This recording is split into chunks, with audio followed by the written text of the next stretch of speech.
Pessoal, boa noite a vocês que estão aqui presentes, o pessoal que está nos assistindo pelas redes sociais. É com bastante prazer, alegria que a gente pode se encontrar com todos nessas segundas-feiras, trazendo um alento, um pouco de ânimo, de otimismo a todas as pessoas. A doutrina espírita é uma doutrina consoladora, libertadora, esclarecedora, que nos mostra sempre o caminho certo, a rota certa do Evangelho para que nós possamos seguir. Vamos iniciar a nossa transmissão de hoje, a nossa palestra, com a prece. Vamos cerrar nossos olhos. Você que está em casa, coloque uma água perto, para que no final da palestra nós possamos fluidificá-la. Vamos cerrar nossos olhos, erguer nosso pensamento a Deus, agradecer pela nossa vida, agradecer por essa oportunidade de aqui estarmos juntos, participando desse momento de paz, de estudo, de harmonia, e que nós possamos, ao sairmos daqui, levar lá para fora tudo o que aprendemos através dos nossos exemplos na nossa vida cotidiana. Então, que as bênçãos de Deus, dos amparadores espirituais, possam estar conosco nesta noite e sempre, que assim seja. O tema de hoje é um tema muito interessante, que nós vamos falar sobre a perda de pessoas amadas. A morte é a única certeza, a única fatalidade que nós não vamos nos escaparmos. Todos nós já passamos centenas ou talvez milhares de vezes por esse fenômeno e nesta encarnação nós também em algum momento iremos passar. E ao mesmo tempo vamos assistir que familiares, amigos nossos vão partir antes de nós. E essa perda de entes queridos, de pessoas amadas, nos abala profundamente, muito mesmo. Mesmo a gente compreendendo a grandeza da vida espiritual, né? Sabemos da eternidade da alma, somos compelidos às vezes ao choro, à tristeza, e muitas vezes nos entregamos ao sentimento de incompreensão, como se aquilo fosse um castigo, uma sina. Mas aqui vem a doutrina espírita e nós vamos entender o que é perder, perda. Nós só perdemos o que temos, aquilo que possuímos. Mas a vida não é nossa, a vida é de Deus, que nos deu. Então, essa perda é relativa, é uma separação momentânea, né? Que alguém precisa encarar em algum momento. Triste, mas, sendo assim, nós podemos então entender que até as perdas, quando nós a entendemos, nós estamos evoluindo, que vai mostrar o nosso desapego pelas coisas materiais, porque o espírito não morre jamais, somos imortais. Vez por outra, habitando um corpo físico necessário à nossa evolução. Então não podemos escapar disso. Então, feito isso, o espírita pelo menos, e essa nossa vivência, eu quero passar a todos aqueles que estão nos assistindo, espíritas e não espíritas, para entenderem, para que possam compreender que o desenlace é carnal, é o encerramento de uma existência e não o fim de uma vida. Isso é muito importante, porque a vida é uma só. As nossas existências são centenas e milhares. Desde que fomos criados, simples e ignorantes, espíritos, nessa senda evolutiva, Nós vamos passando por vivências, por encarnações, desencarnamos, reencarnamos, estamos nesse caminho evolutivo. Então, quando a gente começa a entender que essa separação, na realidade, é física, que o espírito, quando as pessoas se amam, nunca estão separados, estão sempre em sintonia. E é aí que a gente vai começar a entender como devemos agir nessas situações. E a doutrina espírita nos traz, lá no livro O Evangelho segundo o Espiritismo, no capítulo 5, no item 21, vocês vão lá ver a perda de pessoas amadas e as mortes prematuras. E também no livro dos Espíritos, nas questões de 197 a 199, vocês vão ver lá o destino da alma das crianças que desencarnam. E na questão 934 a 937, a perda de pessoas amadas. Então, a doutrina nos dá uma bagagem muito boa para a gente entender como encarar essa separação, como uma mãe, um pai vai encarar a perda, entre aspas, de um filho. Para quem perde uma mãe, é órfão. Perde um pai, é órfão. Não existe um termo para um pai e uma mãe que viam o desencarne de um filho. É uma dor, imensurável. Mas, ao mesmo tempo que essa dor chega, a necessidade, a saudade, é coisa natural. Então, o espírito é frio, calculista? Não. Nós entendemos que o desespero, o descabelamento, não tem necessidade. Nós sabemos que estamos ligados. Aquele espírito, ora, que está desencarnado, ele está ligado a nós por laços, dois laços, que precisamos prestar muita atenção. Os laços do amor, como também os laços do ódio. Inimigos. E a gente vai entender que a força dessa ligação é a mesma. E aí que mora o perigo que precisamos e começar a entender. Então, perda, gente, é a falta do contato físico. Ontem a pessoa estava aqui, convivendo conosco, numa boa, amanhã não estava mais. Então, aquela sensação de vazio é um fato muito dolorido. Mas, ao mesmo tempo, a gente vai entendendo que todos nós temos uma missão a cumprir. E todos nós temos uma data de partida, normalmente. Muitos adiantam por imprudência, por falta de cuidados, mas sabemos que simplesmente é a decomposição de um corpo físico que vai ser destruída. Mas o espírito está cada vez mais coeso. Então, essa separação, essa ausência física, por que nos dá tanta angústia? Por exemplo, a falta da convivência. Toma um café junto, marido e mulher, com o pai, com a mãe, ajuda naquela luta, tal, de repente, não tem mais. Falta de suporte emocional. As pessoas perdem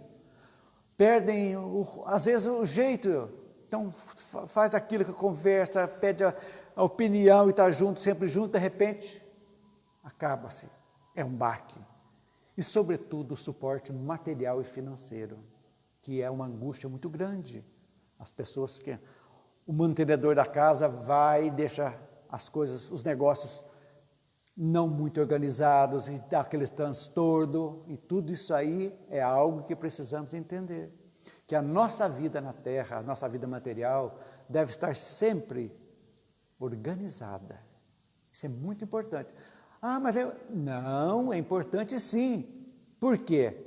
Uma briga, algo que fique aqui, com raiva daquela pessoa, deixou tanta conta, não falou nada, fez aquilo, e xingando, e fica com raiva, e com... O espírito está sentindo. E a pior coisa para um espírito é sentir os seus familiares brigando pela herança, pelo patrimônio, se matando, se duelando por causa disso. Isso é uma tragédia que nós precisamos. Então, o que o Espiritismo nos dá, nos diz? Organize as suas vidas. Vamos viver hoje como se hoje fosse o último dia das nossas vidas. Deixa tudo escrito, alguém pode precisar, uma senha do banco, ok, aonde tem isso, o que está devendo, tal. É uma coisa natural. Não é mau agouro, não, dizendo que estou fazendo isso. Não, é organizar para evitar problemas para o desencarnado e também para os encarnados que ficaram. É algo perfeitamente natural que precisamos entender. E outra coisa que nos dá um baque muito grande é o apego, sentimento de posse. Aquele meu pai, minha esposa, meu filho, meu. Gente, ninguém é de ninguém. Somos afins. Gostamos, nos amamos, mas cada um é cada um. O que eu tenho que passar é uma coisa, o que o meu filho tem que passar é outra, o que minha esposa tem que passar é outra, o que o meu pai tem que passar é outra, minha mãe é outra, e assim cada coisa, cada um, podemos dizer, tem a sua cruz para carregar. Então o apego, então o desapego é desamor? Não é.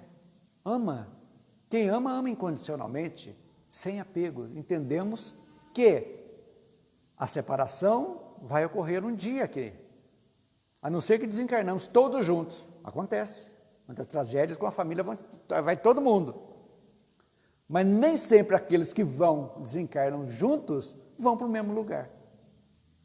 Vão se encontrar, porque cada um é cada um tem seus méritos e deméritos que precisam ser acertados. Então, esse fato precisamos entender. Vamos vivenciar. Eu já vivenciei, né? Já foi meu pai, minha mãe, meus avós, tios. Já passei por essa coisa. Muitos já passaram, que estão aqui. Outros vão passar ainda.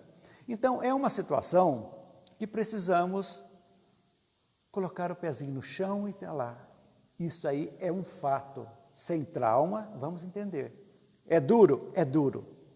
Principalmente quando se perde uma criança prematura. Prematuramente, nasce e morre. E daí? Como encarar essa situação? Nós vemos muitas pessoas chegam aqui desesperadas porque os filhos desencarnaram. Porque a ordem natural são os filhos sepultarem seus pais. E quando se inverte, realmente é uma dor literalmente dolorida, muito dolorida. Então, o que a questão 199 lá do Livro dos Espíritos diz? Por que a vida se interrompe com frequência na infância? Kardec pergunta aos espíritos. E é respondido: a duração da vida da criança pode ser, para o seu espírito, o complemento de uma existência passada que foi interrompida e vem aquele pequeno espaço de tempo para complementar. Mas também, na maioria das vezes, é uma prova e uma expiação para seus pais, que precisam passar por aquela situação. E aquele espírito que não tem necessidade de ficar muito tempo, ele vem, desencarna e os pais dão um chacoalho e as coisas começam a melhorar, ou se modificar, ou desandar de uma vez. Mas normalmente vem para isso aí. E depois da 199A, é perguntado: em que se transforma o espírito de uma criança morta em tenra idade? Recomeça uma nova existência. Então, nós podemos dizer que esses espíritos vieram para complementar períodos anteriores, que não foram interrompidos, que vêm e realmente para os pais. E vem aquela pergunta, né? O que acontece com esses espíritos de crianças que desencarnam? André Luiz fala nos seus livros que no umbral não existem espíritos de crianças em sofrimento. Não existem. Então são socorridos imediatamente e vão para colônias. Muitos, quando é muito pequenininho ainda, volta à sua aparência anterior. Por exemplo, eu vou me reencarnar. O Clayton, estou lá no mundo espiritual, vou me reencarnar. Então, o meu futuro pai, minha mãe, doa o seu espermatozoide e o seu óvulo e eu vou me reencarnar. Eu vou me adensando dentro do útero da minha mãe, certinho? Me formei, nasci como um outro ser, um outro corpo. Meses depois eu desencarno. O que acontece nesse período?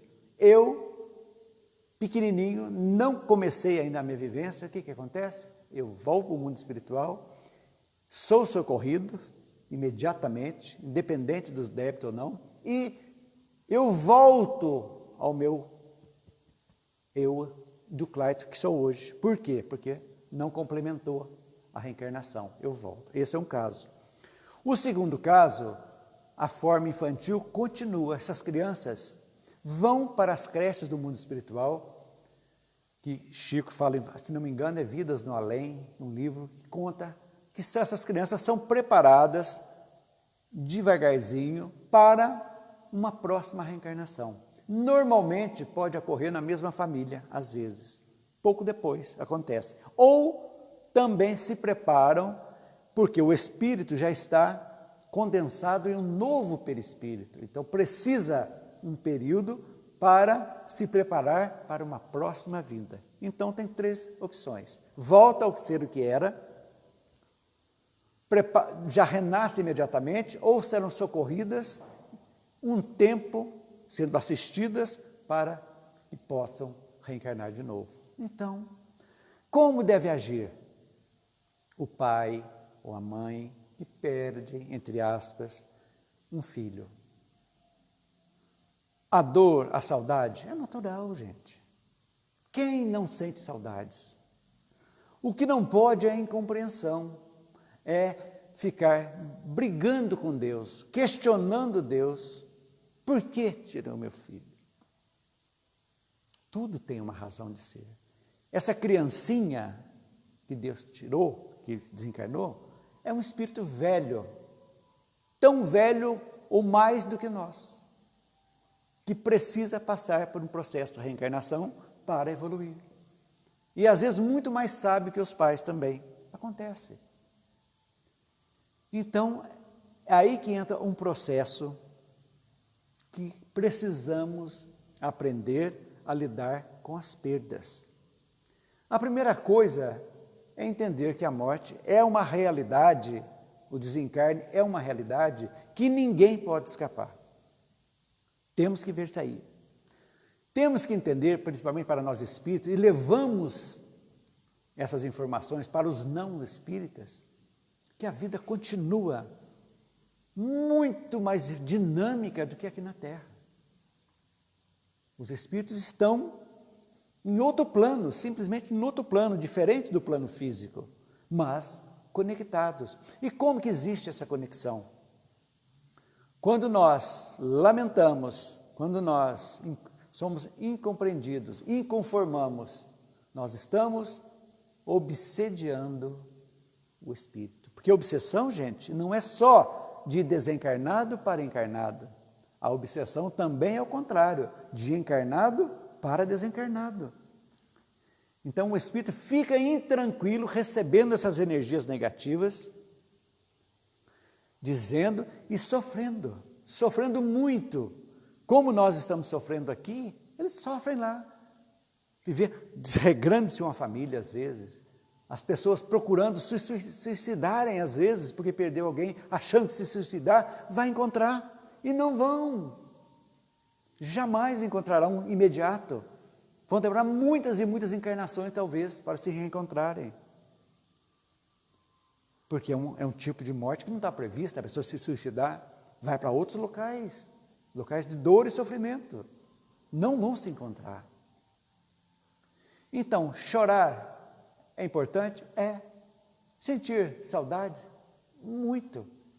Agora, viver dentro do cemitério, abraçado no túmulo do seu ente querido, naquele ser amado que foi, vale a pena? Não vale. Ali estão apenas o corpo, não o espírito. O espírito está longe às vezes. Então a gente tem que pensar que essas coisas é prepararmos não só para a morte nossa, mas temos que preparar também para enfrentar situações que vamos ter perdas de pessoas amadas ao nosso redor. É um fato. Principalmente por mortes abruptas, um infarto, um acidente. É muito dolorido, é um baque muito terrível, mas que a gente tem que acalmarmos, vivenciar o luto é muito importante, muito importante. Lá no Eclesiastes da Bíblia tem lá que há tempo para tudo, tudo na vida tem um tempo. Tempo para plantar e para colher, para sorrir e para chorar, para nascer e morrer. Tudo na vida tem um tempo. Entendendo esse ciclo, nós vamos saber que é difícil. Agora, quando se ama, gente, não se esquece jamais. Nós não esquecemos jamais daquilo. Mas lembramos com carinho, com saudade, sim. É muito legal. Eu particularmente, não gosto de ir ao cemitério. Não vou ao cemitério. Eu trago os meus amados em fotos lá em casa. Todos os dias, estou vendo meu pai, minha mãe, minha avó, meu sogro, minha sogra, meus tios, tem foto lá. É ali que eu converso, que eu mando luz para eles, sinto a presença deles, externo meu amor, minha gratidão, minha saudade. É natural. Lágrimas vêm às vezes? Lógico. Mas não lágrimas de incompreensão, de inconformação, não. Lágrima de saudade, e ao mesmo tempo aquela luz de jogar energia boa. Então, esse luto emocional é natural. Tem uma ciência que se chama tanatologia, que cuida dessa parte, das perdas, da psicologia, que fala que o luto emocional vai de 1 a 2 anos. Ainda dolorido, esquecer jamais. E existem outras coisas muito importantes, que são os gatilhos da dor. Como é que ocorre isso? Em datas específicas. O primeiro Natal, que aquela pessoa não vai estar junto. O aniversário. Uma reunião que está faltando aquela pessoa. É triste? É.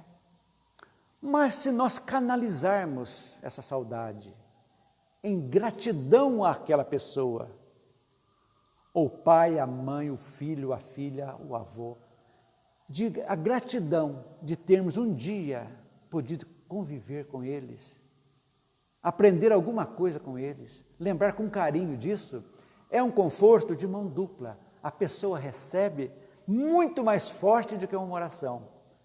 Essa gratidão e esse amor que se faz àquele ser que não está fisicamente mais conosco.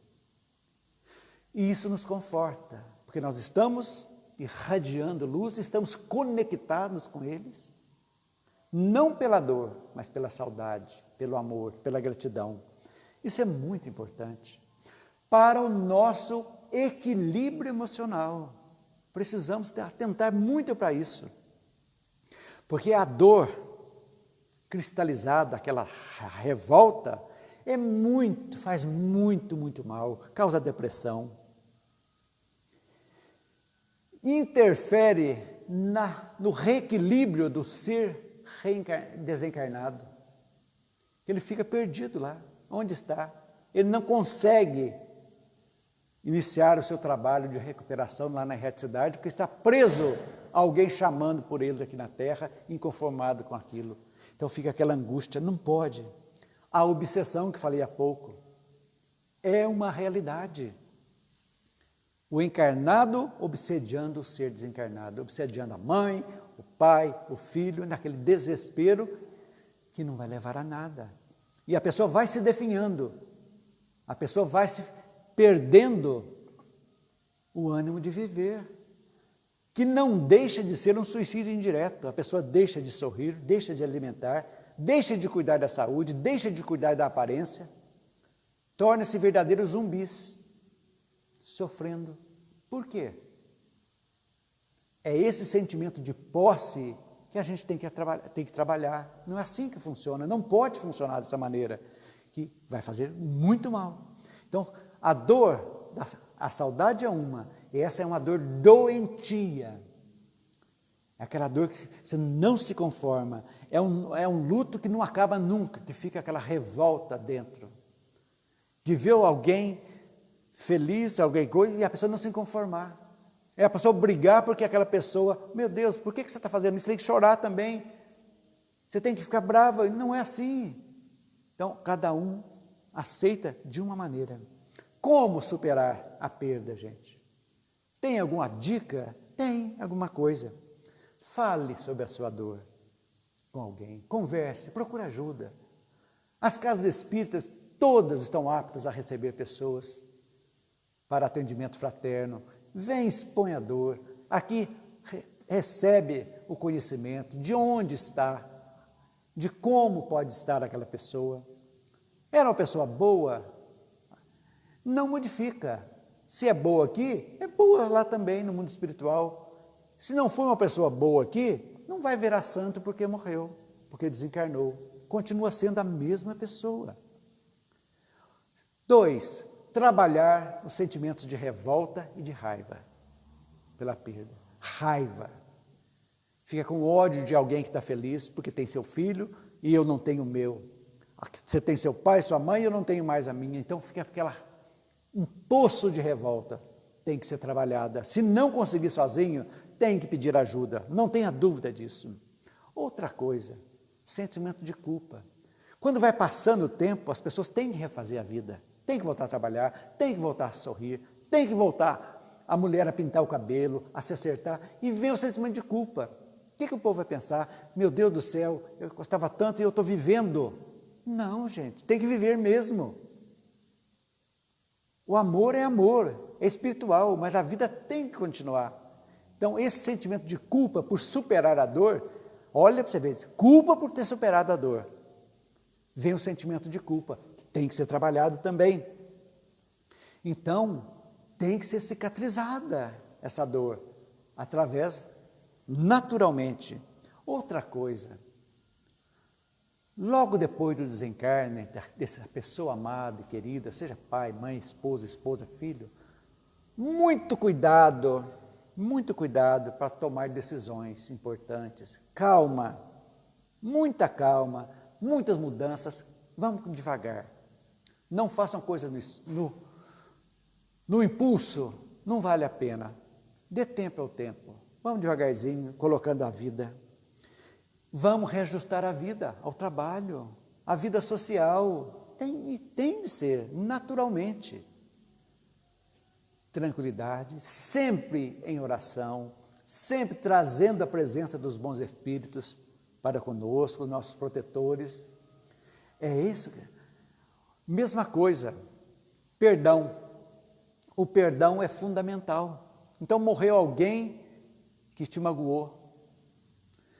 Se vocês não imaginem, quando você perdoa essa pessoa, o bem que nós estamos fazendo. Porque, na realidade, a pessoa precisa disso, mas fica tranquilo. Você perdoou, mas aquilo que foi feito de errado, todos nós, mas uma hora vai ter que ser quitado. É lei de causa e efeito. Mas o que não podemos é amargurar esse ódio da pessoa que foi. Então, amar os inimigos é difícil? Muito difícil. Mas nós podemos orar por eles. É o que Jesus disse no Evangelho. Orar pelos seus inimigos. Então, com aquele que nos prejudicou, vamos orar por ele. Que ele seja assistido do mundo de lá, do lado de lá. Que ele possa ser socorrido. Que ele possa ter um despertar tranquilo. Que ele possa se arrepender um dia. E vamos nos liberar disso. É bom para nós, principalmente. O perdão é muito melhor para quem perdoa do que quem é perdoado. Porque faz bem para nós. É um peso que a gente tira. Então, é assim que a gente tem que levar a vida. Porque nós sabemos que uma justiça divina é perfeita. Não precisamos ser juízes implacáveis de quem quer que seja. As coisas naturalmente vão se encaixar no momento certo. Mas nós, enquanto estivermos aqui, devemos pautar a nossa vida no bem, no perdão, na tolerância e entender por que nós precisamos estar bem. Porque nós não sabemos a hora que vamos desencarnar também. Se nós formos um poço de ódio, de raiva, de ressentimentos, onde iremos? Quem nos assistirá na hora da nossa morte? Seremos auxiliados pelos nossos amparadores? Ou seremos arrastados para as zonas umbralinas? Somos o que pensamos o que somos. Temos que pensar nisso, muito sério, gente. Por isso, perdão. O dia de hoje é o dia mais importante da nossa vida. É hoje que precisamos perdoar. É hoje que precisamos pedir perdão. É hoje que precisamos acertar a nossa vida. Porque o amanhã a Deus pertence.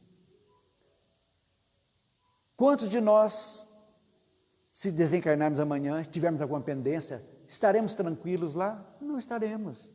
Se alguém aqui estiver nos maldizendo, como você vê muito em velórios, pessoas desumanas falando coisas horríveis daquela pessoa que está ali, recém-desencarnada, que está ouvindo e sentindo todas essas energias negativas, pensem nisso. Somos cristãos, somos espíritas, até para se comportar no velório, nós precisamos saber. Ter muito cuidado, porque nós sabemos que a separação não se processa imediatamente, ainda existem laços que estão grudados, o espírito é aquele corpo que está sendo velado, que precisa de luz, de energia boa, de compreensão, são coisas mínimas, para a gente entender. Como nós podemos nos contatar com essas pessoas que já se foram, que não estão conosco mais? É possível? Claro! O doutrina espírita está nos mostrando a comunicação entre aspas, os vivos e os mortos, naturalmente. Através de psicografia. O mais simples são os sonhos. É quando nós liberamos, né, a emancipação da alma, dormimos, saímos, e na medida do possível nos encontramos. Encontramos com pais, avós, com filhos, encontramos, naturalmente. Comunicações psicofônicas, psicografias. Agora, não precisa esse desespero atrás de psicografia para saber. A gente tem que ter confiança. Se for assistir alguém veio uma comunicação, ótimo, mas não vamos ficar desesperados, andando atrás de médios psicográficos no mundo inteiro, querendo saber como está. Muito simples. Analisa o que era a pessoa antes de desencarne, que eu falei há pouco. Era boa, honesta, tranquila, serena, continua sendo a mesma coisa. Se não era, não adianta. Então, calma, tranquilo, no sono vai chegar, o sonho chega. Sente-se a presença às vezes, quando a gente externa amor e carinho, para a gente começar a entender. Intuições. Eu sinto cheiro às vezes do meu pai. Eu sinto. É inexplicável, porque cada um de nós tem um cheiro específico, né? E eu lembro. Eu sinto que às vezes, durante o evangelho lá em casa, que a gente faz sempre, já faz 33 anos que ele desencarnou. E eu sinto a presença dele. Opa, que legal. Beijão para você. Tranquilo, abração, estou feliz. Logo, logo a gente vai estar junto.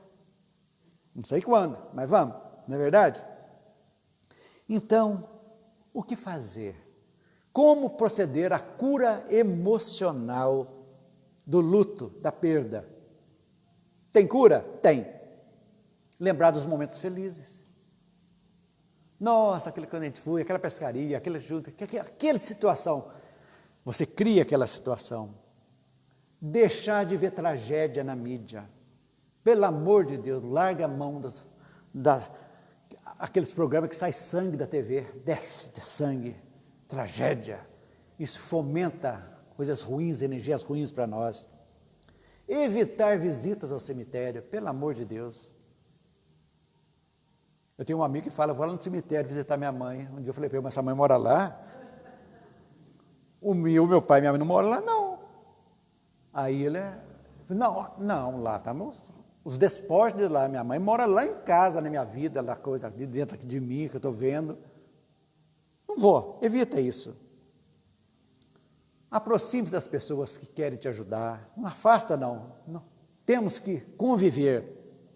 A prece é fundamental. Fotos, flores.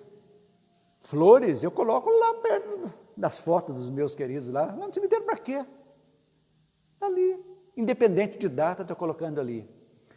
Você que está me assistindo agora, vocês que estão aqui, para aqueles que perderam, que tiveram filhos, que desencarnaram. Eu vou dar uma sugestão para vocês. Vocês vão lá no Google, coloca na busca lá um filme, O Anjo, filme espírita, tem que atentar isso aí. É um filme longa-metragem do pessoal lá de Santa Catarina que fez, conta essa história da perda. É um filminho gostoso, muito bom de assistir. Então lembre-se, O Anjo, filme espírita. Vocês podem colocar no Google ou direto no YouTube que vocês vão achar. Principalmente para vocês que estão sofrendo com perdas. E encerrando, tem músicas fantásticas que transformam o luto em poesia. Eu trouxe para vocês alguns nomes de música que vocês já ouviram e não entenderam ainda o porquê que elas dizem a respeito. Primeira, Tim Maia. Quem já ouviu? Gostava tanto de você. Que é o primeiro refrão. Não sei por que você se foi, quantas saudades eu senti, e de tristezas vou viver, e aquele adeus não pude dar. São músicas confortantes. Fábio Júnior, pai, linda música. Pai, pode crer que eu estou bem e eu vou indo. Estou tentando, vivendo e pedindo, com loucura por você renascer. Olha que coisa linda. Fala da reencarnação. Outra, Nelson Gonçalves, naquela mesa que Sérgio Bittencourt fez para o pai dele, Jacó do Bandolim. Essa música é uma delícia. E agora resta uma mesa na sala, e hoje ninguém mais fala do seu bandolim. Naquela mesa está faltando ele, e a saudade dele está doendo em mim. São músicas confortantes. Tem Raul Seixas, O Trem das Sete. Delícia de música, que também nos envolve. Até a hora de fazer uma prece, essas músicas levam bem. Tem Frank Sinatra, My Way, fala das vidas. Linda, linda, linda. Tem Roupa Nova, a música chama A Viagem, que foi tema da novela A Viagem, novela espírita, também. Tem Maria Rita, com uma música que se chama Encontros e Despedidas. Tudo isso encantam e o luto se transforma em poesia. Então, gente, encerrando, quando a dor da separação pela morte nos ferir o coração, não nos recolhamos em concha desistindo da vida. Ânimo, vamos em frente. É a mensagem que eu trouxe para vocês hoje. Agora, encerrando, nós vamos fechar nossos olhos. Você que está em casa, mentaliza a sua água. Nesse instante, encerrando essa nossa conversa de hoje. Vamos agradecer a Deus pela nossa vida. Vamos mandar luz, energia boa para os nossos queridos que já se foram, que já não estão conosco mais. Vamos externar nosso amor a eles. Pais, mães, avós, filhos, todos. Vamos dizer, eu te amo onde você estiver. Eu sinto saudades, mas sei que iremos nos encontrar um dia. Esteja com Deus. E ao mesmo tempo, vamos pedir aos amparadores que fluidifique esta água que aqui está e também a água que vocês colocaram nas suas casas, para que nesse momento essa água seja modificada em suas moléculas, que seja colocada nela aquele bálsamo que irá nos reequilibrar física, emocional e espiritualmente. Que as bênçãos de Jesus continuem conosco, hoje, amanhã e sempre. Que assim seja. Graças a Deus.